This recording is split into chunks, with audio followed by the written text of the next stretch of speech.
Welcome everybody, I'm Alexander Linz, head of content of WatchAdvisor.com, reporting live from the SIHH 2019. With me is a good old friend, Rüdiger Bucher. Hi Rüdiger. Hi Alexander. He is, what are you meanwhile? The big Editorial international. No, I've been actually editor-in-chief of Chronos magazine in Germany since 2005. And I'm also, in the meantime, international editorial director. So that means I'm responsible overseeing not only Chronos and UHRENMAGAZIN in Germany, but also WatchTime in the US, or American magazine, Chronos China. Okay. And yeah. To make the story short, we have been working together for at least, I think, 20 years before I quit the Ebner Group. And he was somehow also my boss at the time being, and I'm still happy that we're good friends these days. And Rüdiger, let me ask you something. You have been following the whole developments here, as I do for many years. Have you ever seen before such a, let's say, a shitstorm that happened to any brand when a brand launched a new product? We're talking about the Audemars Piguet 11.59. You probably all saw the big thing that happened online. The watch was presented. People only saw a picture. They didn't have any clue how the watch really looks and really started bashing it. Yeah, that's really something that absolutely struck me when I got here. I think it was on Sunday that they disclosed the first pictures, Audemars Piguet. Saturday in the late afternoon, yeah. Yeah, so it was really a surprise because we've all been waiting for the new in-house integrated chronograph for years, you know that. And of course, everybody thought it would be in the Royal Oak. And then, surprise, surprise, it was in a new collection called Code 1159. And so that's really something that a lot of people wanted to have actually over the years, because I remember that some years ago all the people said, oh, Audemars Piguet, they have only the Royal Oak. That's difficult for a brand to rely on one collection only. It's maybe similar to what German, the situation they had with the Reverser some years ago. So you know that collections like Millenary, Jules Audemars, Edward Piguet, they all failed. They were not really successful. On the other hand, the Royal Oak has been very, very successful. It's becoming more and more successful every year. So it's really incredible. The demand exceeds the production anyhow. So yeah, extremely, extremely. So they told me yesterday when I was at the stand that they could sell at least 50,000 watches, but they make only 40,000 watches. So now we have a new collection, and I think when you take it in your hands and when you see the case, it's much better than when you see it just on the picture. Especially when you see a soldier, what they call soldier photos, when you see the watch directly from the front, so you don't see the side of the case and mainly see the dial. And I have to admit, the dial is a bit, I'm not so convinced with the dial, because I think it could be more sophisticated actually. But the case on the other hand is very, very much sophisticated. So the question is, can it be an icon? And I've talked to some retailers also. I mean, of course, retailers maybe are a bit critical at Audemars Piguet at the moment, because Audemars Piguet tend to more and more sell watches via their own shops and not with retailers. But they're critical. Some say, oh, maybe that will last 2 years and then it's over. I think at the moment we cannot really say that. I think the job they have been doing with the case is rather good. With the dial it could be maybe better. Of course, everything technical, I mean, it's really a lot what they launched with the tourbillon, a perpetual calendar, a minute repeater, chronograph, automatic, chronograph, and the entire range. It's really great. But on the other hand, this new collection will be sold only via AP shops. And only 2,000 pieces will be available in the beginning. And only 2,000 pieces. Yeah. So we will have to wait. Yeah, I think so. Okay. I am more positive on the dial than you, because the galvanic gold growth they did to make out the logo and knowledge and the savoir-faire, as they say here in French, to do such things is pretty tricky, and I think that dial would deserve, I think we should have a second, third and fourth look to it, and I'm more positive on the dial than you. Okay, yeah, fair enough. That's okay. But at first sight it looks a little, they could have done more, but if you go into detail, I'm not as disappointed. Yeah. Honestly. But now, Rüdiger, what I'm really interested is also to know, give me some Web3 or your three favorites. My some of the favorites. My three favorites are really difficult. So one of my favorite watches actually is the new Vacheron Twin Beat.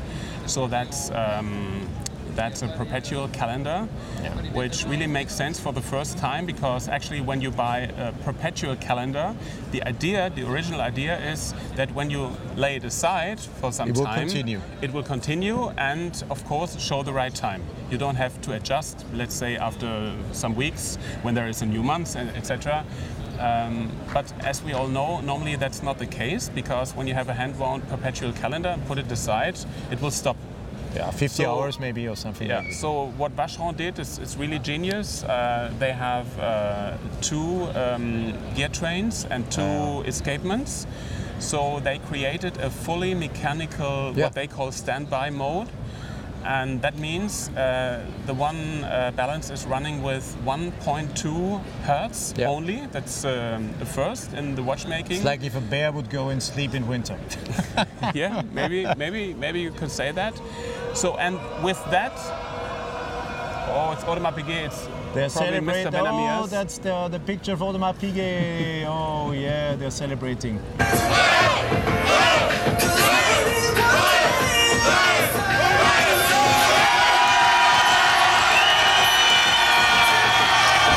In the background, Audemars Piguet is having a party. They deserve it.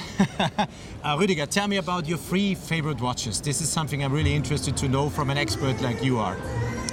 Yeah, so one of my favorite watches is surely the Vacheron Constantin Twin Beat, a perpetual calendar that you can lay aside for 65 days. Yeah. Then Jaeger LeCoultre. So Which one? Yeah, of course, the ground complication. So I spoke with Catherine Renier, the CEO. She told me that she will be focusing more on complications this year, and I think that's right, because they can do anything. And they have a new Giro Tourbillon, the 5th Giro Tourbillon now, with a perpetual calendar and a minute repeater. Everything is Cathedral really gong. No, Westminster sound. Westminster sound. Westminster, that's really... And the Giro Tourbillon also has a constant force.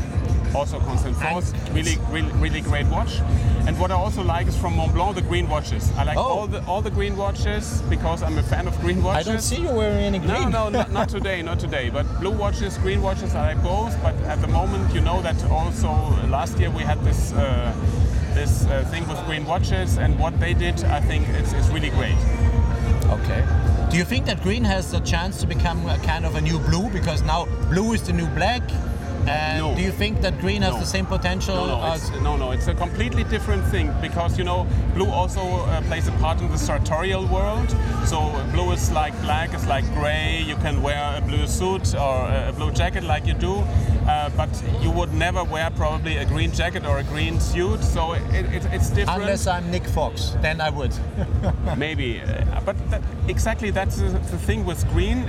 Green is flat. It's more for mavericks, more for people that want to express themselves in a rather curious way, whereas blue is much more convenient. It's much more normal, like I said, black, grey. So blue is an elegant thing. Oh, the party is over. And green stands out. Okay. Yeah? And there are a lot of people that don't like green, so it's always something special, something for real individualists, and I think that's quite interesting. Besides this, is there anything you want to point out where you said, okay, not bad at all? I asked you for your favorite three. Yeah. Is there one more thing you have? Yeah, I also like the Lange Zeitwerk with the date, because that's really beautiful, and it was a great idea to make a date with the Zeitwerk. I really love the watch. Yeah. I couldn't agree more. Okay. I couldn't agree more. No, it's a gorgeous watch. It's thinner, it's more power reserve, a date indication on it. Yeah. Everything is perfect. Now you can forward and backwards the date, and you can even change the hours by a push button before you needed to unwind the crown, and it was pretty tick tick tick tick tick tick tick until it worked. But that's really good. It's also beautiful and really good. Do you think that the industry is on the right way? Are they doing good job? Yeah, in a way, yes. I think overall, yes, because we're living in a world where people want to be very individualistic. They want to express themselves. They want to differentiate themselves from other people. Is there an offer? Is there enough offer? I think yes, because in terms of watches, there is not only that out there what we see here, there are also all the brands that are in the Basel world or somewhere else.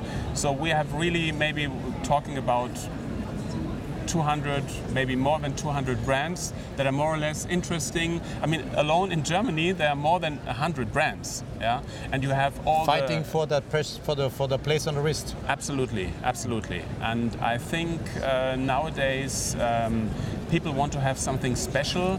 They don't all strive for a Rolex or the next Rolex. Although I like Rolex very much, of course, it's a great watch. But it would be a pity if everybody or every second person would wear a Rolex. So we have to have this versatility and this diversity. And I think the brands know that, and they make ever more watches to come to that need. Mm-hmm. That's interesting.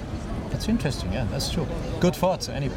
But as you said with Rolex, sometimes you get into a restaurant or a club or a bar and then you look on the wrists of the people and you think you're in a Rolex celebration. Yeah. That's incredible. Yeah, but, of course. But interesting but thoughts. They do a really good job. Yeah, they do. Yeah. They Tremendous. Jean-Fred, chapeau. Du four.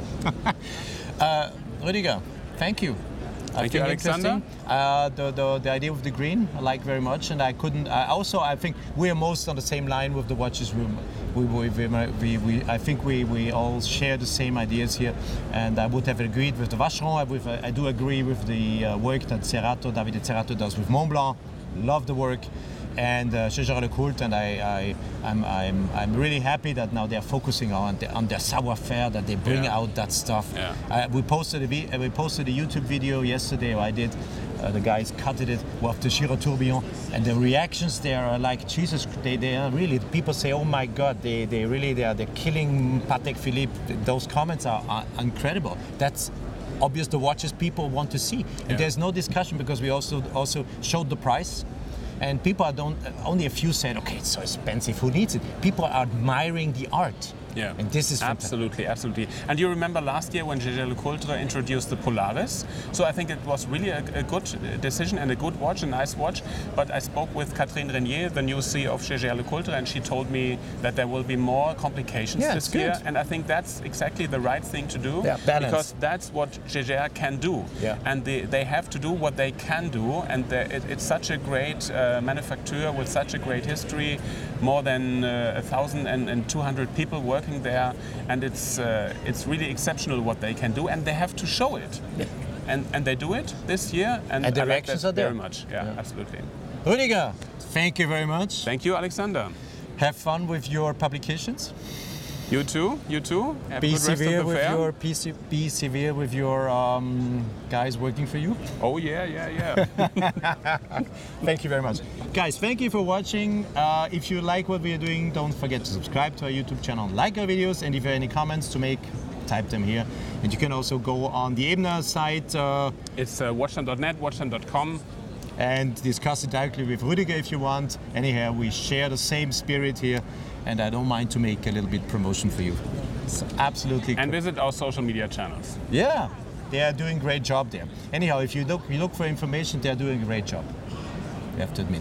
Bye, guys. Thanks. Bye.